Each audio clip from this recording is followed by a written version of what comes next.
Hi, and thanks for hitting the snooze button. I'm Neil Headley.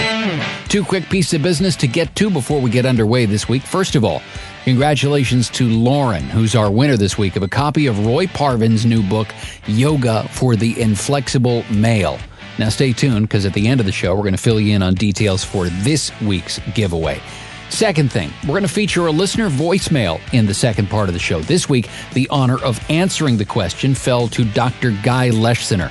He's a consultant neurologist at London Bridge Hospital, the Cromwell Hospital, and within the Department of Neurology and Sleep Disorder Center at Guy's and St. Thomas's Hospitals. He's also the clinical lead for the Sleep Disorder Center at Guy's Hospital, one of Europe's largest sleep units. Now, if you want to send a question for our team, there are a few ways to do that, but the easiest, if you're in North America, is to simply call us at 1-866-8-SNOOZE and leave us your question.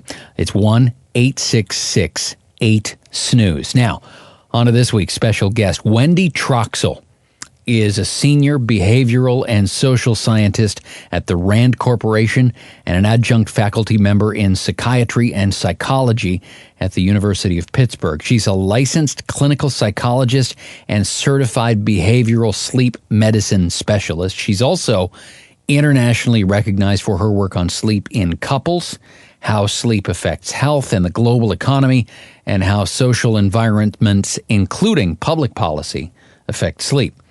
All those qualifications explain why you've probably seen her on every major media outlet in the world, including her TED Talk. So, let's get to it.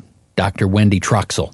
I'm so excited to get the chance to talk to you because there are so many people out there in the sleep world who people are paying attention to, and especially people like you. And so it's always a treat to be able to bring someone, into the show who is getting some traction. I want to talk to you about one particular thing that you're getting traction for. I'll get to it in a second. But first, I've got to give you the same first question that every guest on the snooze button gets, which is this: how did you sleep last night? Well, thanks for having me. And let me think about how I slept last night. Actually, I slept quite well. I did sort of my usual kind of early to bed around 10 p.m. and my dog actually woke me up at 6 a.m. and great quality sleep. So I'm quite satisfied. Well, if you've got a dog that is a dependable alarm clock, then I'm very excited for you. Listen, for people who have been keeping an eye on you and people like you on, for example, social media, there is a term that's been getting thrown around.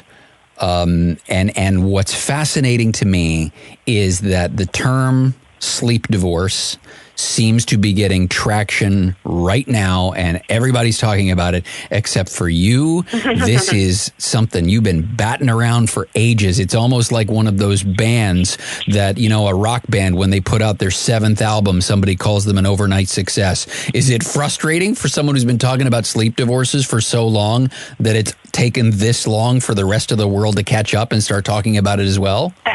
Well, the reality is I still don't talk about quote-unquote sleep divorce because I absolutely loathe that term. I find it so judgmental. Oh, thank God. So do I. So actually, I'm still not talking about sleep divorce, except when people force me to name the word that shall not be said. But yes, Okay, wait. Then here, let me do this. Let me reverse course. Let me hear the second question. Let's pretend it started this way. Wendy, you know that annoying term that other people use, sleep divorce? Can we come up with a better name for that? Aha, yes. Well, I have actually been thinking about a less judgmental, more, accepting term to acknowledge that couples make all sorts of decisions around how to sleep. And really what matters for couples is prioritizing sleep within their relationship. So we've bandied about a number of terms. Actually, there's a journalist, Jessica Goldstein, who came up with the idea of unconscious uncoupling, which I kind of thought was cute. I've had other terms such as, solo sleeping, or as I described in a TED Talk that I just did, that really is about the process of forging a sleep alliance or partnership with your partner so that you can find a strategy whether it means sleeping together or apart that works best for you as a couple, and really finding a strategy that's going to honor both of your needs, allow both of you to get the sleep you need, and not let either one feel abandoned or hurt or rejected. And that's really where communication plays a big role. I had been spending a long time trying to figure out where all of the negative stigma, other than the name, of couples sleeping separately had come from, and I had come up with two answers. And maybe maybe you can help me figure out if there's another one, because my initial response was, well, it probably makes us all either think of Fred and Wilma Flintstone, or Rob and Laura Petrie. And it makes us perhaps feel old because it's a throwback to television shows that were being made 60 years ago, and maybe that's part of the stigma. But then I started thinking, no, maybe people associate sleeping separately with, you know what, that's what you do when you've just had a fight. Somebody grabs a blanket and they go and sleep on the couch for the night. Am I in the ballpark? Is that why we feel so negatively about why there's so much baggage with this idea? Yeah, I mean, I think that this is really speculative at this point. But that's your idea that when it's done in a reactive manner. I mean, that's actually an idea I haven't really thought about too much, but I think it makes a whole lot of sense. I think the other piece of it, which is really important, which you alluded to, although I don't know, who are the Petries? I've never heard that name before. I thought you were going to say, from I Love Lucy, See, I'm so ancient compared to you, I think. And so I'm thinking of the Dick Van Dyke Show. Oh, okay. All right. And Dick Van Dyke, and yeah, because he was married to Mary Tyler Moore on the series, and yeah, they slept in separate beds. Okay, so that's good for now. I've gotten my cultural update here, but I mean the truth is that we do have lots of examples from pop culture, throughout history that have shaped how we feel about sleeping together or apart. And the interesting thing is that the stigma that we now associate with sleeping apart, it was, it was quite different. It was the opposite, 100 years ago. I mean, in the, think about like the Netflix show The Crown, or in the Victorian era, sleeping apart was really sort of the value, and for those who could afford to have separate bedrooms. And sleeping together was really, something for the lower class. It was thought to be associated with disease and, all these bad things that you could catch from your partner in terms of infectious illnesses. And so really our sort of beliefs about whether couples, quote unquote, should sleep together or apart have changed drastically, and they've gone up and down and changed back and forth across the ages, sort of according to sort of the cultural norms of the day. And so sort of the best sort of historical data that we have that suggests that the shift towards a stigma, this belief that, the marital bed, is really, this very important thing, and where we started to equate both the literal meaning of sleeping together with the figurative meaning. That seemed to have happened around the sexual revolution, and it might have been in part like a backlash or a reaction to, I don't want to be like my, old stodgy parents, or the images we were seeing on TV, like the Dick Van Dyke Show or I Love Lucy, where, couples were sleeping apart. That might have been sort of the, old form, and part of the sexual revolution was this idea that we were, so different from our parents, and really embracing intimacy and closeness as if, again, the literal and figurative meaning of sleeping together are the same thing, which of course they don't have to be. I mean, the Beach Boys said it best. Wouldn't it be nice if we could say goodnight and stay together? I mean, what year was that song out? 1967 or something like that, that the Beach Boys sang that line. So the timeline matches perfectly. So for people who are, I mean, I've talked to a number of people about this subject, and a couple of times on this show as well. But I particularly wanted to get your take on it, particularly because you've been studying this forever. So because, I mean, I think the first study that I found into sleeping separately with your name on it is either from 2007 or from 2005. You'll be able to spot that one immediately and correct me.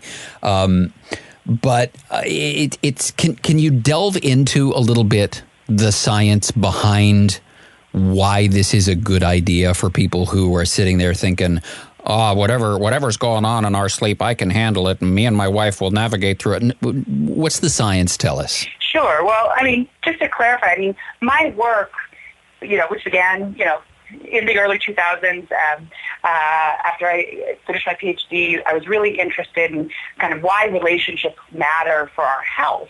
And so I became interested in sleep because sleep is this critically important health behavior, and it's something that couples do together. But very few people in the sleep world were studying sleep at the couple level. And so, to be honest with you, questions concerning whether couples should sleep together or apart has really been a tangential part of my work, but it's an important sort of aspect that I think has arisen, and I get asked to comment on quite a bit because my work in general has specifically focused on understanding sleep as it occurs, in the real world, which is for many people within a couple situation. And by not bringing a systematic study of sleep in the context that it actually occurs in couples, then that's how these ideas and these beliefs and myths about sleep and what we should be doing or shouldn't be doing, that's how they really, I think, become kind of instantiated and sort of reified as if they're truth, but really we don't have necessarily the scientific study of it. So my work really is focused on understanding the importance of sleep in the context of our closest relationships. How does sleep matter for the quality of our relationships, and how does the quality of our relationships impact our sleep? Because we all know that when you're poorly slept, you don't behave as well in your closest relationships. It's actually your partner that kind of really bears the brunt of it often. But we also know that, say, you have a conflict with your partner, or you're feeling, angry and anxious and upset with your partner, it's also likely to manifest in your sleep. So there's these sort of obvious connections that no one was really studying, and that was really that's the primary focus of my work. And again, within that, we've learned that because nobody had been systematically studying sleep as it naturally occurs within couples, all these beliefs and myths were coming out, and we really needed the science to be able to show, well, here's what we know. When you're poorly slept, you're not as good a partner. And, and the quality of your relationship can also affect your sleep. So there's this important dynamic about that we have been ignoring, that, sleep occupies roughly 1/3 of our lives. And yet, and that's like a major part of our couple's existence, and we were completely ignoring it. So really what my work does is try to sort of elevate the conversation about the importance of sleep, to consider how important it is in the context of your relationship. And then within that, to allow couples to start having more open and honest communication about, well, if the goal, because it serves our relationship, is to sleep better, how do we go about doing that? And what is the science that says, is there any science saying that one way is better than the other? And, the truth is the science is mixed when it comes to, sort of objective measures of sleep when sharing a bed versus subjective measures of sleep when you share a bed. I could talk about that a little bit too, if you like. Oh, absolutely. I mean, the only thing I can throw into this is some of the context that informs the experience we're in the middle of in our house, because I guess it's got to be about 8 months ago now, I think, that I went to the sleep lab at Sunnybrook Hospital here in Toronto and did my very first sleep test. And they told me that, among other things, I have a periodic limb movement index of 82. Yeah. And it's interesting. Every time I throw that number at someone who does what you do for a living, the range of responses and reactions I've gotten, it's always why I just throw out the number and then I just sit back in the chair for a second to let that germinate. You're moving around a lot. Because that's ridiculously high.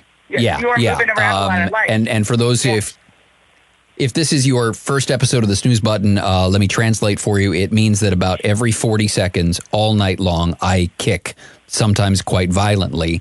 And my wife had the bruises on her shins to show for it, because every once in a while she would fall to somewhere within my range of motion and she'd get a kick in the leg, and then I'd get an elbow in the ribs, and we'd carry on from there. So we are, I guess, a week and a half. Yeah, it'll be 2 weeks this weekend where we are experimenting with sleeping in different rooms. And other than the not getting kicked in the middle of the night, the only other data that we have to back up that it's a positive experience for my wife is that suddenly, and we can get into a whole discussion of orthosomnia, but, she wears a Fitbit to bed at night, and her Fitbit is telling her that since we started sleeping separately, she's getting 8 to 9 hours a night of some of the best quality sleep she's ever had. And so for us, and the fact that she wakes up refreshed and she feels good and she's not angry at me for the latest bruise that she got on her shins, it's working like magic for us. Right. And so that's exactly sort of my point about, there's lots of reasons why for some couples, sleeping together might not be the best choice. In her case, it was, not a downright safety issue, but, she was getting bruises, and certainly her sleep quality was suffering. So there's got to be room to have the discussion about, wow, would sleeping apart protect both of our needs for sleep and her limbs from getting bruised? And by the way, I see this in lots of, different scenarios. I mean, some of the populations that I work with include veterans with post-traumatic stress disorder and severe and sometimes violent dreams. And I've also worked with their partners, and sometimes the conversation has to, for safety reasons, be about, until we get the nightmares handled, it's unsafe for you all to be sleeping together because he can thrash, lash out. So again, it could be a safety issue. It could be a matter of just the disruption in sleep that your wife now has data to show is already improving when she sleeps apart. And again, sleeping better can have a direct impact on how you feel and behave with your partner. So there can be this virtuous cycle by choosing to prioritize sleep in whatever fashion or whatever arrangement works best for you all, provided that there's healthy and honest communication about it. It wasn't that she just one night said, to hell with you, I'm getting out of bed, deal with it. I hope that you guys had a conversation once you got this diagnosis that you have a severe and significant sleep disorder that is, and I hope you're getting treated for it, but it's significantly affecting your sleep and also the sleep of the person you share a bed with, because the symptom is, kicking your legs. And, she's, whether or not she's actually physically impacted by it, there's a lot of displacement in the shared bed when somebody is, thrashing about. So that's exactly, one of the major reasons why couples choose, sometimes out of desperation, to sleep apart is because of a sleep disorder. I mean, the thing that I think really distinguishes whether it ends up being sort of a relationship and sort of health-promoting strategy versus potentially one that could hurt the relationship is whether there's communication around it. If one partner just, abandons the bed out of complete exasperation, for instance, because their partner is a snorer, and there's no discussion around it, well, a lot of our feelings about the marital bed or about the shared bed really have to do with kind of that it is sort of a protected space and it's a place that we go to for safety and security and connection with our partner. So I don't think couples can take this lightly, and they really can't. There has to be discussion around, this is not about me rejecting you, my partner. It's really about that this arrangement isn't working, but we still, have our needs for intimacy. We need to be close, all of these things, and really checking in with each other so that the feeling isn't one of rejection, which again, I see that happen quite a bit too when the one partner just leaves the bed out of complete exasperation because they just can't take it anymore. So it's really about how the process is handled and whether it's transparent and as mutual a decision as possible. So you seized upon a phrase that I want to, it's a rabbit hole I want to go down for a second, because you talked about our need for intimacy and closeness as a couple. And I wonder if, as you've been looking into this subject, if is there an easy way to navigate that part of it? Because one of the chief complaints I hear from people as I float this idea out, just for the heck of talking about it, is people worry about whether or not the intimacy will suffer, whether or not, their sex life is going to completely go down the tubes. What are you finding as you learn more about the way couples are responding to this? Well, yeah, I think that is a big concern, but I think that there's really sort of clear and obvious practical strategies that can, be an easy solution so that, intimacy does not have to take a hit. For instance, again, this gets back to this idea that, that sex only happens when we're sleeping together. That, the truth of the matter is, there's opportunity for, sex and intimacy and for different people. It doesn't necessarily have to happen, either right at bedtime or, in the middle of the night. In fact, for some people, based on circadian rhythms or just preferences and sleep schedules and wake schedules and, work schedules, there may be other times of day that are preferable for intimacy to begin with. So again, we don't have this idea that, sex only happens when we're going to sleep is sort of a misconception to begin with, and it might not be the best choice for some couples because, for instance, if you're more of a morning person, you may actually enjoy and be more interested in sexual activity in the morning hours. But that said, some of the practical strategies, even if you're not sleeping together, this is why we sort of need to sort of disentangle this idea of the literal and figurative meaning of sleeping together being the same thing.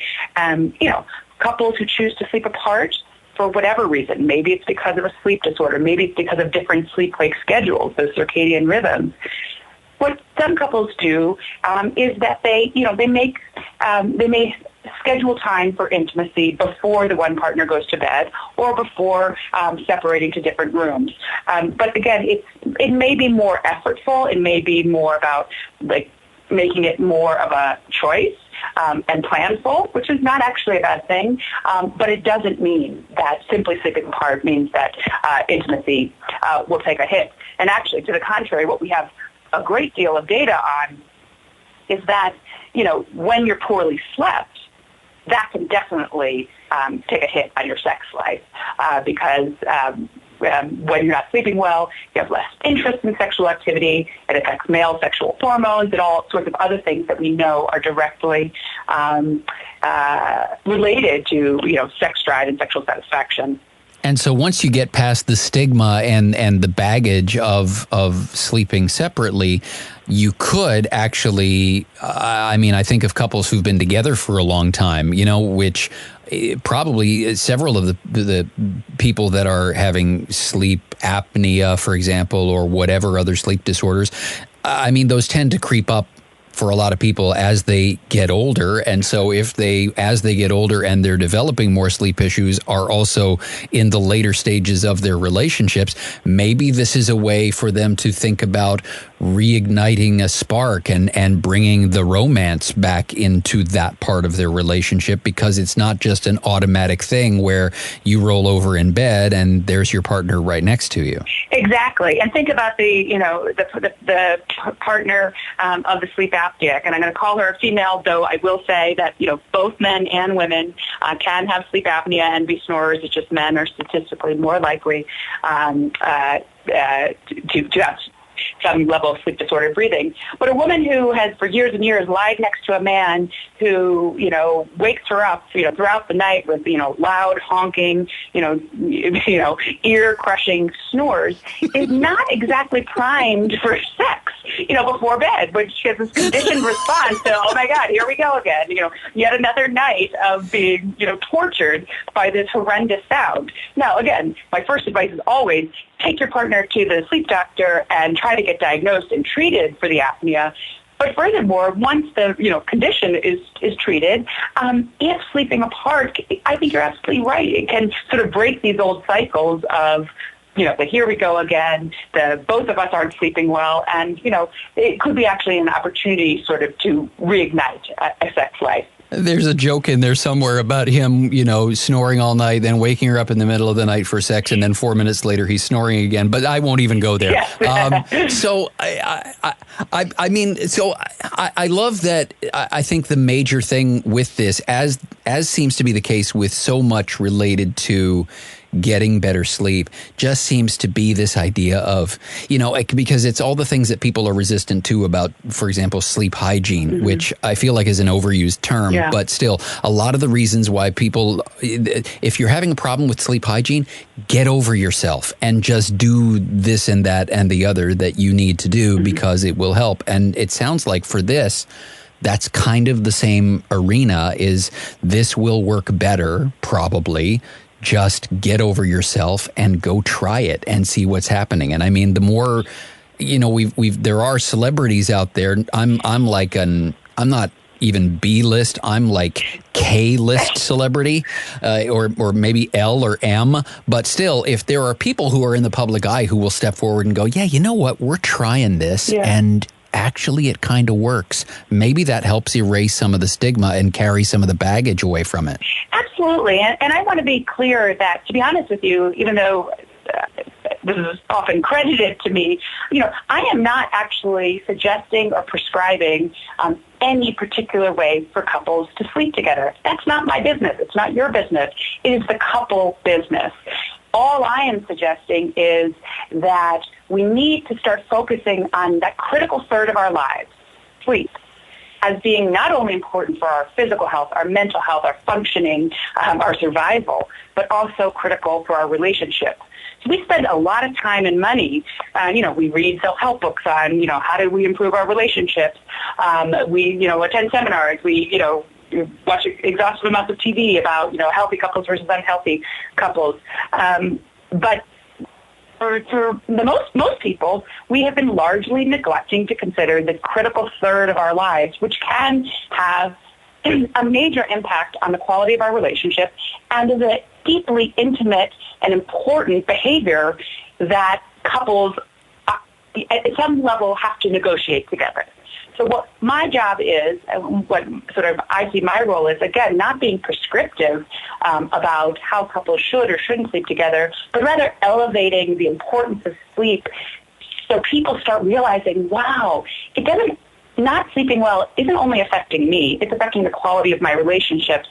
And therefore it bears discussion and it bears importance, and it should be a conversation, it should be a priority within our relationship so that we can find strategies that work best for us, rather than looking to the social norms or the stigma that's out there. It's about really realizing how important this behavior is, that it's either shared or unshared, but still it's a major part of your sort of couple's existence. And so what are the strategies that we come to together as partners to find a solution that works best for us? I love when I get to talk to ridiculously smart people about this subject, because it's endless. I mean, I get people like you on the line, and I could talk to you for a week. So I wonder if you've got a couple of minutes for me to take you down one other completely unrelated rabbit hole. Sure, of course. Because I hope I can follow you. Well, I know you can, because I know from keeping an eye on you on social media this week, this is something that's right in your wheelhouse. And now that I've said it, you know exactly where I'm going to go. It has to do with a completely different relationship that's happening under our same roof, just not in the same bedroom. Talk to me for a second about where we are with pushing our children's school start times later. I know that California got their act together, sort of, yes. Although they're phasing in a delay over the course of 3 years, which is going to be an eternity. But where are we with that right now? And what can parents who have already bought into the science and understand why this needs to happen, what can we do to push this thing forward? Yeah, so actually just this week, some national data was released concerning the average high school start times across the U.S. And this is an update from some data from the Centers for Disease Control and Prevention that was released a few years ago. And sadly, if anything, the average high school start time, if anything, has been inching a little earlier. It's now the average school start time across the U.S.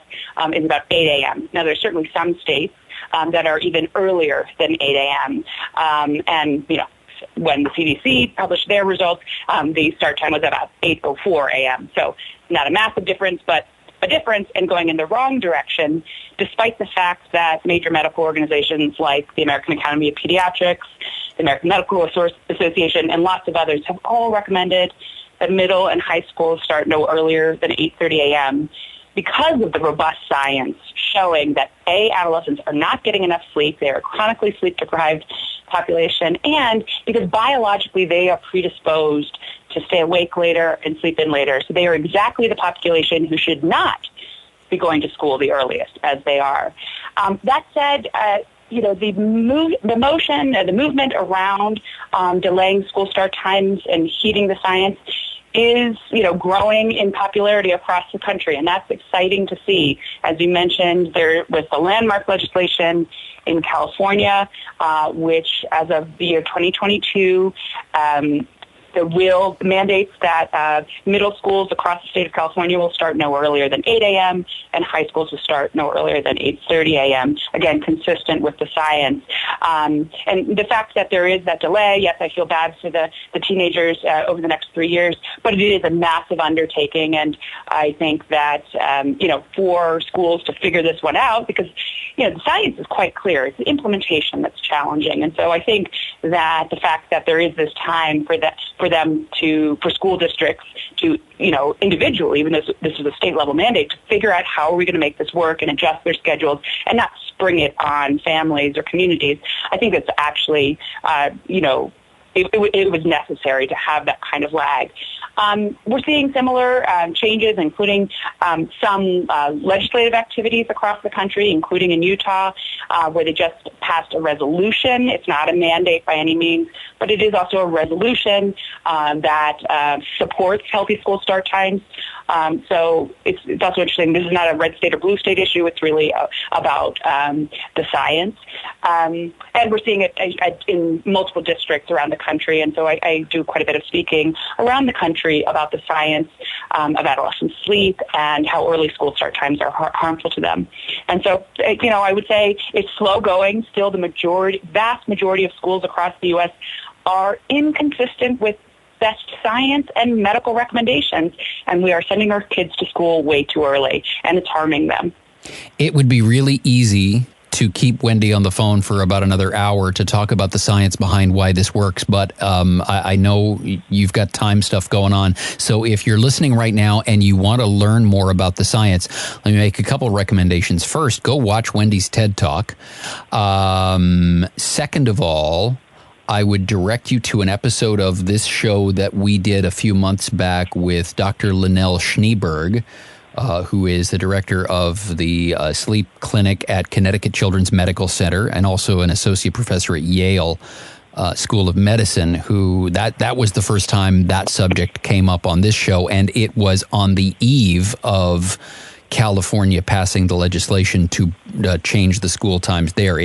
The conversation with Dr. Schneeberg happened literally 2 or 3 days before California passed their legislation. So it's interesting listening back to that now as we were both wishing that California would do something about it and kind of urging them from a distance to do exactly that. But Wendy, I really appreciate the time and the insights, and it's like I said, it's always a treat to be able to talk about people for whom this isn't just something they know a lot about, it's a passion. So thank you so much for making time for us. Oh, thanks so much for having me. It's great to get to talk about something that I am so passionate about. That's Wendy Troxel. Links to all of her stuff, including her TED Talks, will be in the show notes. And thanks to Wendy for making time for us. Fun conversation. Now, we get to this week's listener question and the answer here from Dr. Guy Leschziner. Again, if you've got a question for our team, the phone number, like this person used, 1-866-8-SNOOZE. Let's get to the question. Hi, Snooze Button. The last 3 days in a row, I woke up feeling like I got pretty good sleep, but my Apple Watch says that I didn't get enough REM sleep. What should I do? Well, I know one person in the sleep world for whom trackers and things like that are very much a hot button right now. And so it is with a certain degree of excitement that I welcome Dr. Guy Leschziner back on the show. How are you, sir? I'm good, thanks, Neil. How are you? I'm doing great. I saw this question. This was left on our voicemail. And in case you're new to the show, you can call us at 1-866-8-SNOOZE.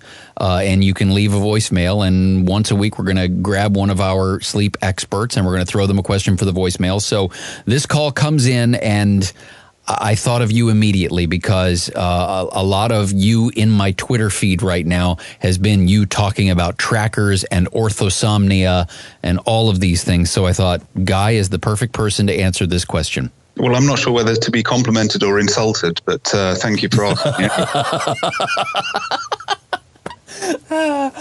So what do we tell this person? I mean, so they feel great. Their Apple Watch says don't feel great, and they're not getting enough REM sleep. So what do they do? Well, I think what they should do is put their Apple Watch in a very deep drawer and never see it again. I think that this is a really good illustration of people using gadgets to track their sleep when actually they're probably sleeping pretty well. They're having a refreshing night's sleep. But it's when the data that the sleep tracker generates gives you something to focus on that you then start worrying about it. And that really is the basis of orthosomnia.